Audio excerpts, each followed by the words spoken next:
problem that you guys want to go over for this homework? Matrices. All right, I'll just go through it, kind of step by step, and I'll just go through the first problem. Work through the first problem, and then. Shall we do number 4? 4? That works. That's fine. All right. Let me first try to explain how to set up a matrix and the different parts of matrices and how to find your values. So, if you have a linear equation, or if you have 2 linear equations, 2 equations, and 2 unknown variables, such as x1 and x2, matrices are supposed to be a way, and linear algebra is supposed to be a way to simplify it so that you can find these values of x1 and x2 fairly easy without doing substitution. So, this is an example of a 2 by 2 matrix A, which contains the coefficients of these 2 variables. So we have x1 as a variable and x2 as a variable. A is the coefficient of that, B is the coefficient of x2. So the way you could set it up in a matrix is make sure that your x1s are aligned, your x2s are aligned, and you can literally just put these values into this 2 by 2 matrix. Make sense? And your first value in your x vector is going to be equal to your first variable, which would be x1. So this first column right here relates to this x1 variable. This second column relates to the x2 variable right here.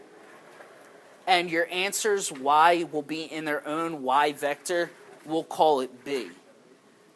And so what we do in order to find these variables, x1 and x2, is we could set this up now as a matrix or a set of linear equations. So it would look something like AX. A is your matrix A of your coefficients. X is your variable vector. So AX is equal to your B vector, your output vector. So in order to get your values of X, you have X equal to the inverse of A multiplied by B. So we're going to do a matrix vector multiplication. So in order to get your values right here, x1 and x2, you're going to multiply the inverse of your matrix A. So the inverse, I'll show you how you get the inverse of this, multiplied by your output vectors. So these will be values as well. Y1 and Y2 will also be whatever values they are. And we'll go through the example of it. So pretty much any way you would want to find a variable on just any equation, you bring your variable to one side and you bring all your other terms to the other side, right? For just a basic algebraic equation. So that's essentially what I did. I brought my coefficients over here that were on A1. I divided out the A1. You can think of it as dividing it out, but all it is the inverse. And you would think of that, say this value on just a regular equation was 3 is equal to B. You would divide out 3, and 1 over 3 is equal to 3 to the negative 1, right? So that's pretty much how this notation is set up. So A to the negative 1 is pretty much the same as dividing out the matrix A to the other side. So now we have X, and this is what we want to find. We want to find our values for our variables X, x1 and x2. So this is set equal to the inverse multiplied by this. How do we find the inverse now? In order to find it for 2 by 2, we're only going to deal with 2 by 2 vector matrices because it gets more complicated once you get to higher dimension matrices, so a 3 by 3. So that would mean like a third variable and a third equation. So, but we're only going to handle 2 by 2.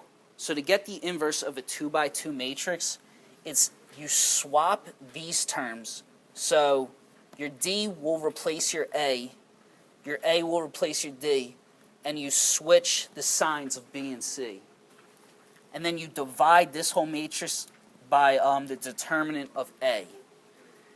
Coming back to this matrix, the determinant of A is equal to A times D, this term times this term, minus B times C, this term times that term. That will give you the determinant of A. Yeah.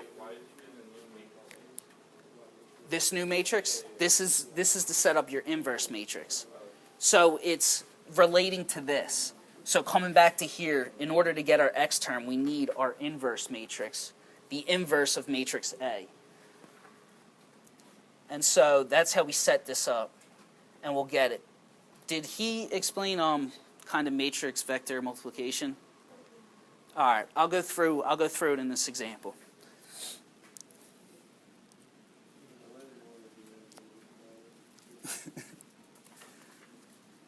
All right, let me draw this one out.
All right, so we have this circuit right here, and we're given the following equations. So we want to solve for the values of V1 and V2, and we're given the equations 4V1 minus V2 is equal to 20, and that's going to be equation 1.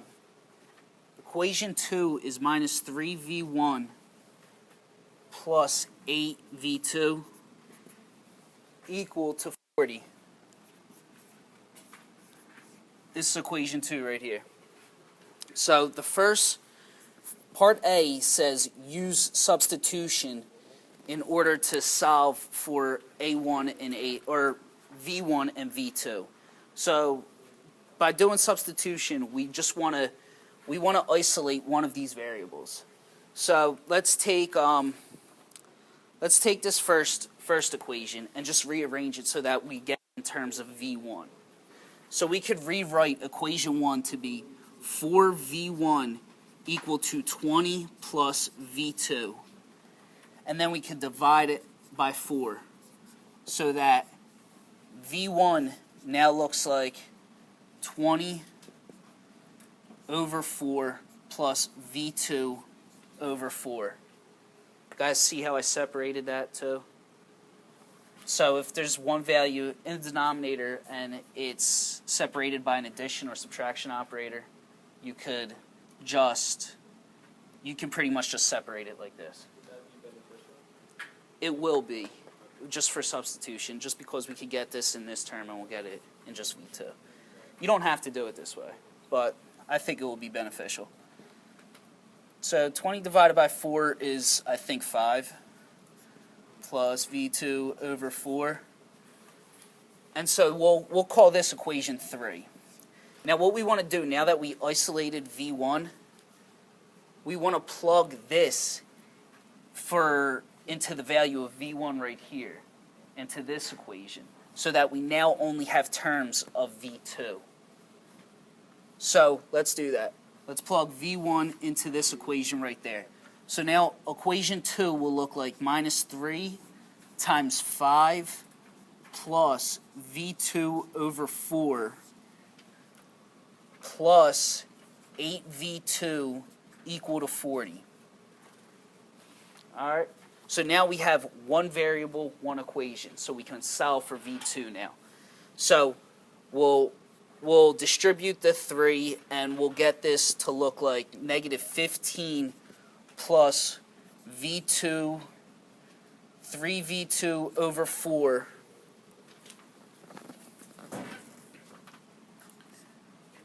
plus 8V2 is equal to 40. So we can add the 15 to the other side. We'll bring the 15 over, plus 15, plus 15. So now that we have something that is V2 over 3/4 plus 8.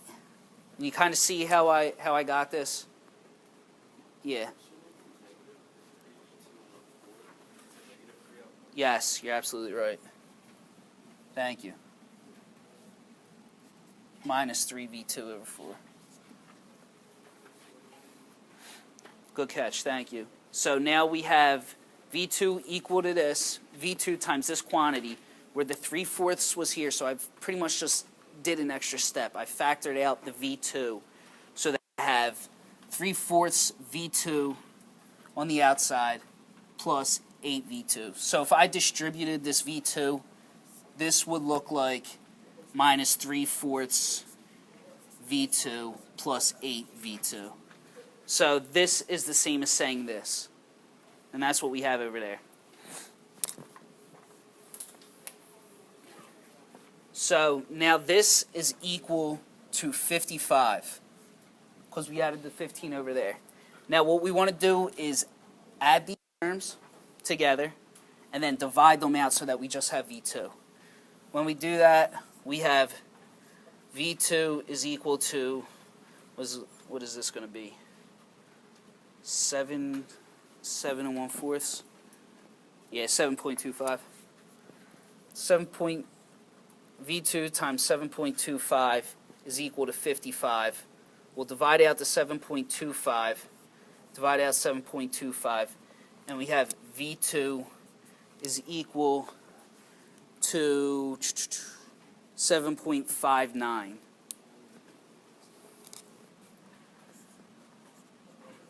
Is equal to V2. Alright, this still doesn't solve our original equation. We want to find values of V1 and V2. We found V2. Now what we're going to do is plug this value of V2 into this equation right here in order to get V1. So we'll take this value, plug it into this equation so that we have, I'll write it over here.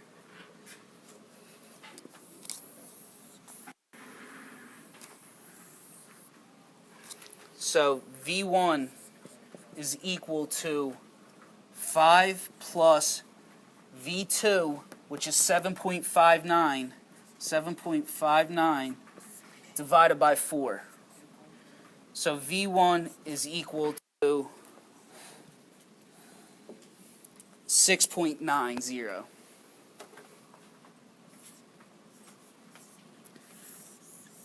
So all right. We now found our values for V1 and V2. And we're done by solving it through substitution. So the whole point of matrices is to simplify this process. This was a fairly long process to solve for these two variables. So we want to simplify that. And we do that by setting up matrices. And part B, that's exactly what part B asks us, to set this up into a matrix form so that the form looks like, I might need to get the other side of this so you guys might be in the picture a little bit.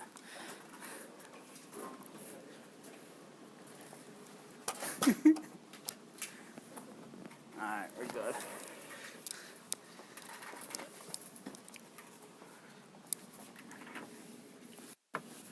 Alright, so first, is there any questions with this? Is this fairly straightforward? Alright, good. So for B, part B, we have our original equations. 4v1 minus v2 is equal to 20. Minus 3v1 plus 8v2 is equal to 40. Well, we can set this up in a matrix where the matrix form looks like matrix A times vector V, which will be V1 and V2, is equal to a vector called B, which is the values of this. So we can rewrite this equation. Actually, how about one of you guys tell me, what's this matrix going to look like? 4? Negative 1? Negative 3? 8, exactly. Because we have our V1s match up, and you can just bring them down into the matrix. If you have it set up so that your V1 variable for one equation is over top of the V1 variable in the other equation, you can just drop them in. And then you'll multiply this by a vector of v's, which are what? Yep, v1 and v2. And this equals a vector of 20 and 40. You guys see how I converted that? Any questions so far? All right. So now that we have this, if we want to find the values of v1 and v2, and we're calling this vector v, matrix A, and vector B, just looking at a regular linear equation, we would bring the A over to the other side, right? So that we just isolate vector v. So in order to do that, we would have vector v is equal to the inverse of A times B. So, all right, so the inverse A multiplied by the vector B. So let's now find the inverse of matrix A. So looking at matrix A, the first step is what? What will be this first term? Looking at over there. 8. 8, exactly. And then what will be this term right here? Positive 1 because it's negative. This term right here? 3. And this term right here? 4. Exactly. So we have inverse A1 is now equal to this matrix divided by the determinant of A. So let's solve for the determinant of A. What's the determinant of A equal to? Give me the first term, what we want to do. 8. 8 times 4, exactly, minus negative 1 times negative 3. These will cancel, so it's really like 1 times 3. All right, so determinant of A now equals 29. 29. So we could rewrite this equation. A is equal to 1 over 29 multiplied by this inverse matrix 8, 3, 1, and 4. And if you have a scalar or any coefficient in front of a matrix, you pretty much just multiply each element in the matrix by this value. So this, you could rewrite this equation, a to the negative 1, as equal to 8 over 29, 3 over 29, 1 over 29, and 4 over 29. All right? So we have our inverse matrix, and we have our vector B, and we want to find our vector V. So, actually, I'm sorry, part B just asks you for this. Part C asks you to solve it. So, now we want to find vector V, right? So V is equal to matrix A inverse times B, which will look like this. 8 over 29 times 3 over 29, 1 over 29, and 4 over 29, multiplied by B, which is 20 over 40. And this is going to give us a vector of what dimensions? Does anyone know? Dimensions of this output vector? It's going to be the same size as this, right? All right. And this, the reason why this is we have a 2 by 2 matrix, which means 2 rows and 2 columns. So we have two rows, 2 columns. And this is a 2 by 1 matrix. So this is 2 rows, 1 column. And in order to multiply matrices or vectors, matrix and vectors, these two terms right here have to match up. They have to be equal. So if you have a 2 by 3 and a 3 by 1, it's going to give you, you can multiply that because these two terms will match up.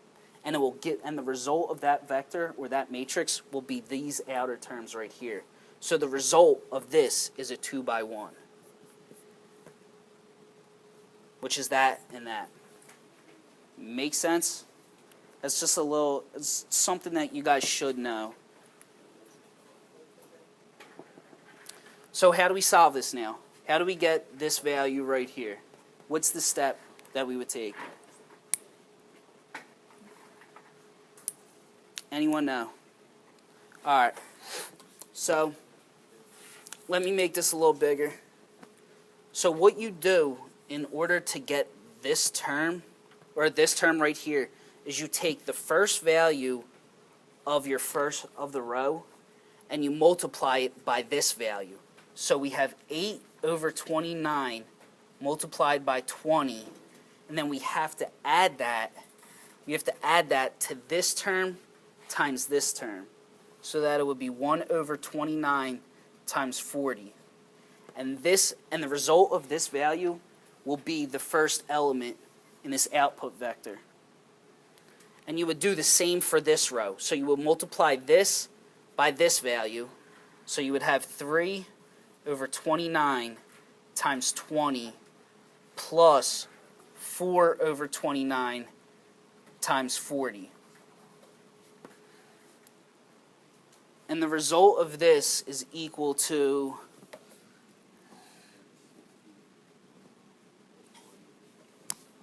what was that? 160 plus 40 over 29. Is that what it is? And then the other one is 60 plus 160 over 29. Yeah, that looks right. Yeah, 60 plus 160 over 29. Right. So, right here it says, so after you just approximate it, it's 6.90 and it's 7.59, which are related to V1 and V2. So V1 equals 6.90 and this equals 7.59. And if we look back over here, that's exactly what we got by substitution.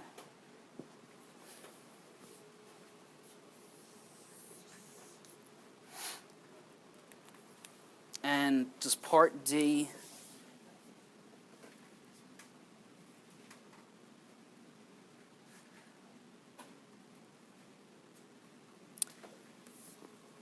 Part D asks doing Cramer's rule.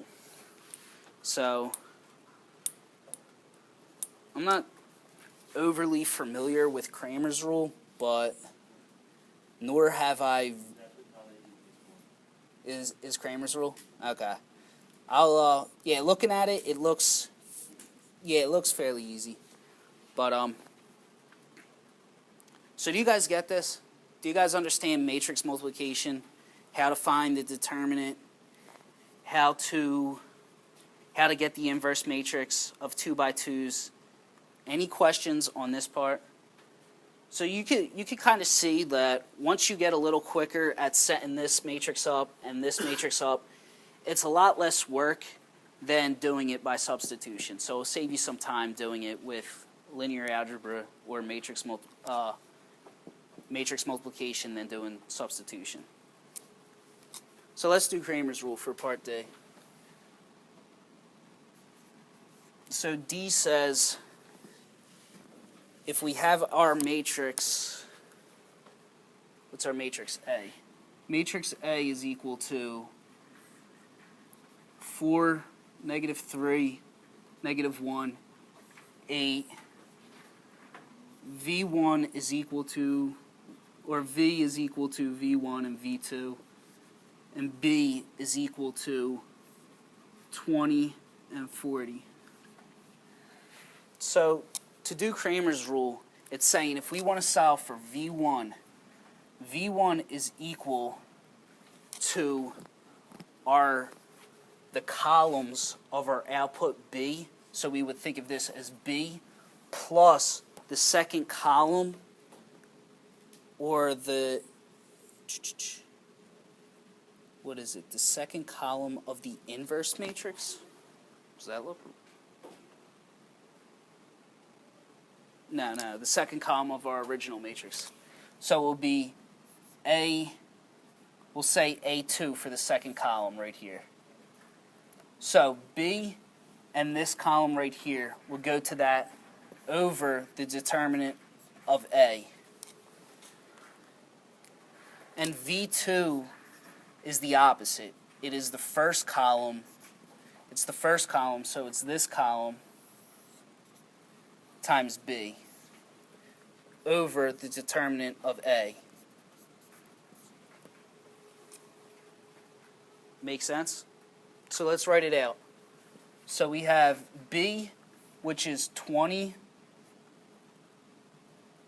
and 40 of A2, which is -1 and 8, over the determinant of A, which we already solved for as being 29. So this is over 29. And this is equal to, V2 is equal to 4, -3, 20, and 40 over 29.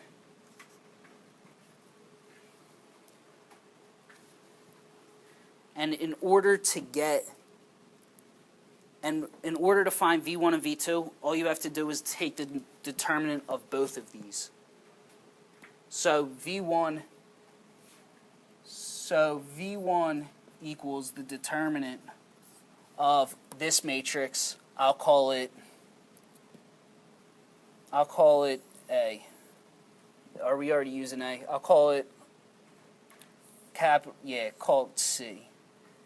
And we'll call this one D. So this will be, V1 is equal to the determinant of C, and V2 is equal to the determinant of D.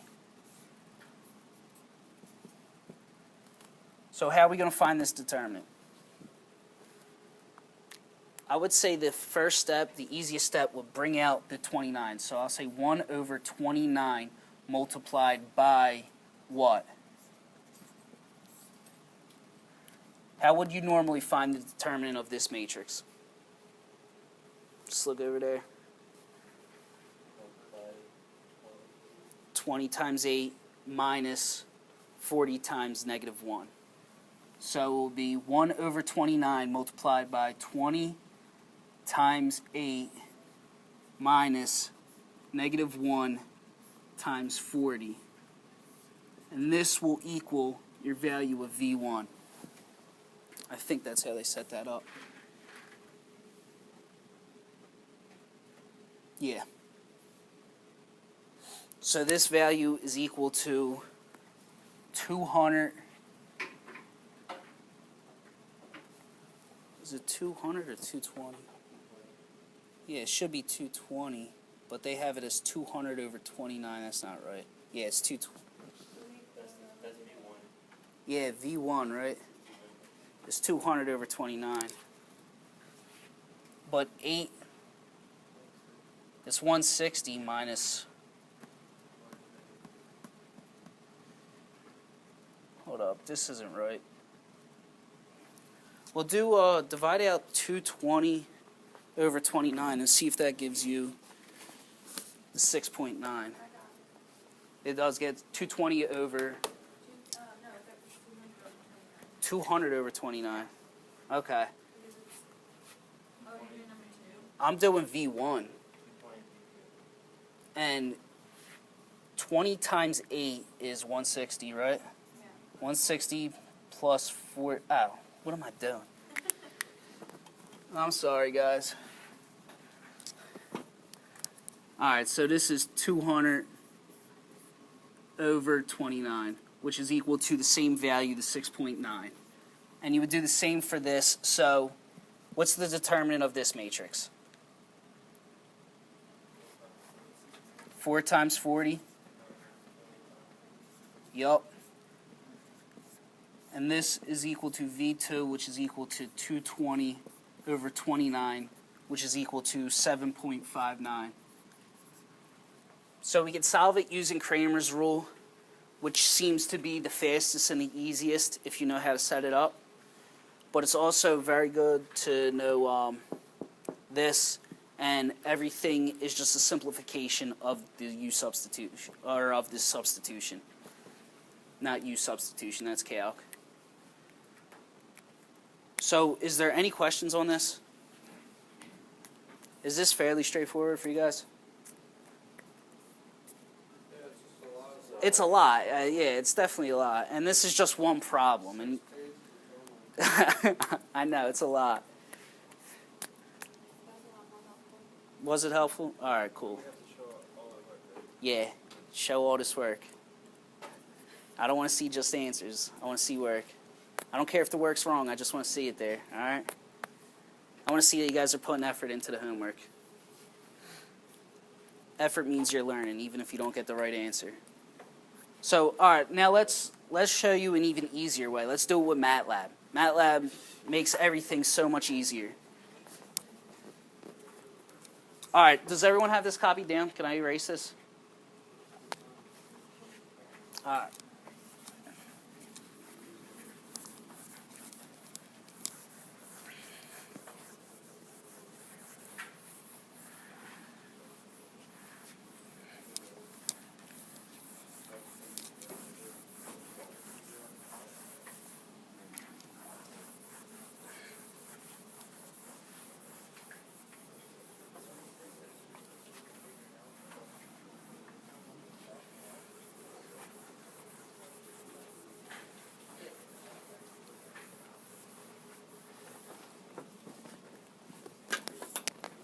All right, I'll write down this original matrix.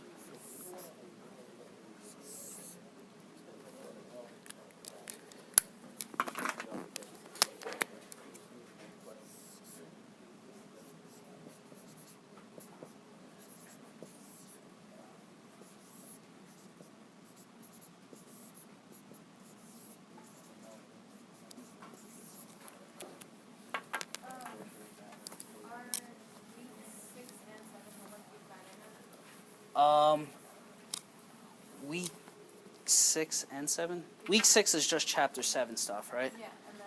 All right, you can hand me the chapter 7 stuff on Friday during lab.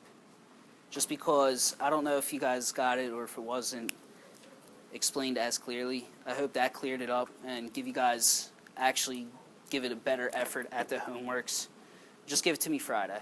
But not next recitation I'll get chapter, what will be chapter 8? Chapter 8 for next.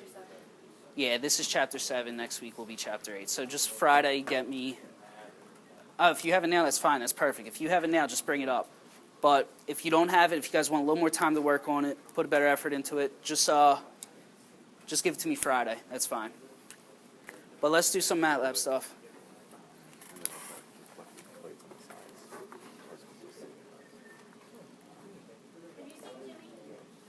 Yeah, he's on the 6th floor. Where? In the controls lab. He was in there earlier when I walked by, right across from Dr. By's lab. No, on the other side.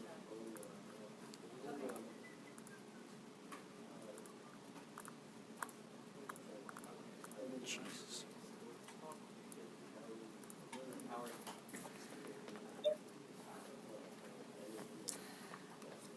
All right, so let's do the same exact thing that we did with this problem, but within Matlab. I'll open up a new one. So let's set up a vector or a matrix A. So we have A is equal square brackets. Can you guys see that, or should I make that font a little bigger?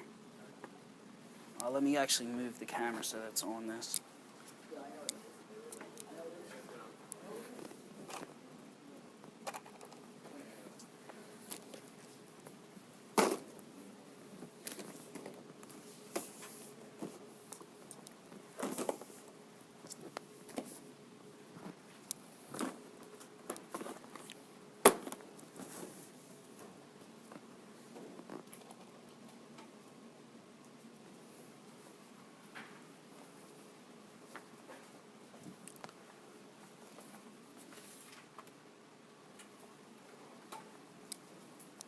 All right, so we're going to set up our matrix A, which we have is right here.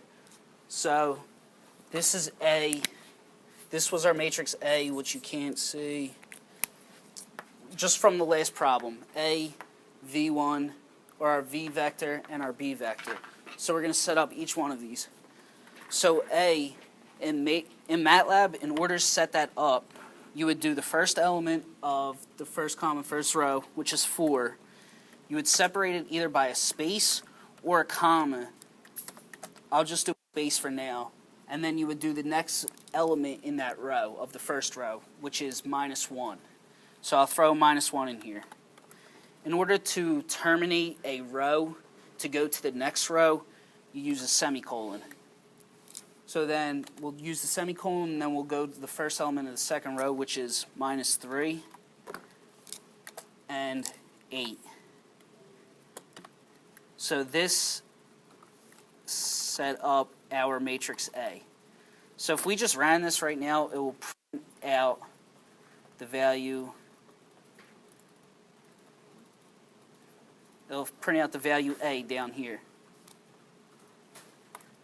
So now let's set up matrix B. B is equal to, what do we have it as? 20 and 40. So 20 space 40. And we'll have it right there. So let's run it again, and we'll print out both values. Our value B and our value A. Well, actually, this is giving it to us as a row. So I would have to separate this by a semicolon. Run it again. All right, 20 and 40. So the whole point was to find x, right? So x is equal to the inverse of A. Inverse of A multiplied by B, right? That's how we had our original equation, so that x, our vector x, is equal to A inverse times B, and that will give us our values. Well, if we do that and we run this, it's going to give us our value x, and it should give us that 6.9 and that 7.59. So if I run this, I get 6.89, so it's a little rounding, but it gives us our answer. That's it, just like that. And everything that took us a lot to do handwriting out takes 3 lines of Matlab code. That's it. You just have to know how to do it. What? Yeah, for the exam, exactly. So, and you could do a lot with Matlab that we could go into. So you can have a matrix. So you just want the inverse of A. You could type out the inverse of A, or even do it in the command window. Just do inverse A, and it will print it out. It'll print out your values of the inverse. If you want, you won't get into this, I don't think, in this class, but you could do the transpose of a matrix, which pretty much takes the rows and makes them columns, so that this would look like 4 minus 1 and -3, 8. So I took the rows from here. I took the rows right there and made it the columns. So this is column 1, that's column 2. And you could do that fairly easy with this by just going A, think that's the transpose. Does that match up with this? It does. So there's so it'd be A single quote. There's a ton of different things that you could do that dive into with Matlab. I mean, that's something that you could look into on your own. And if you guys have any questions about any other Matlab assignments or anything like that, I'm more than glad to help you guys out. But is there another problem you guys want to go over? I mean, that first problem pretty much covers the whole basis of what the homework is. So just repeat that same process for all the problems. Repetition to get you guys faster at it for the exam. Yeah.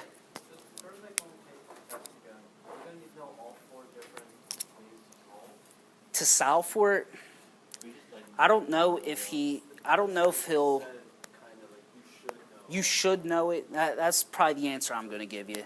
You guys should know it for the exam, but if what? he may ask you like a multiple part problem, like these homeworks are set up. Like first solve it using substitution, then solve it just through matrix multiplication, and then solve it using Cramer's rule. But I would try to learn all of them. And the best part, the grasp of all of it, is probably just setting up your matrix and knowing the determinant, knowing how to find the inverse of a 2 by 2 matrix, and find the determinant of a 2 by 2 matrix, and then know how to find your values of x. Any questions? None? Okay.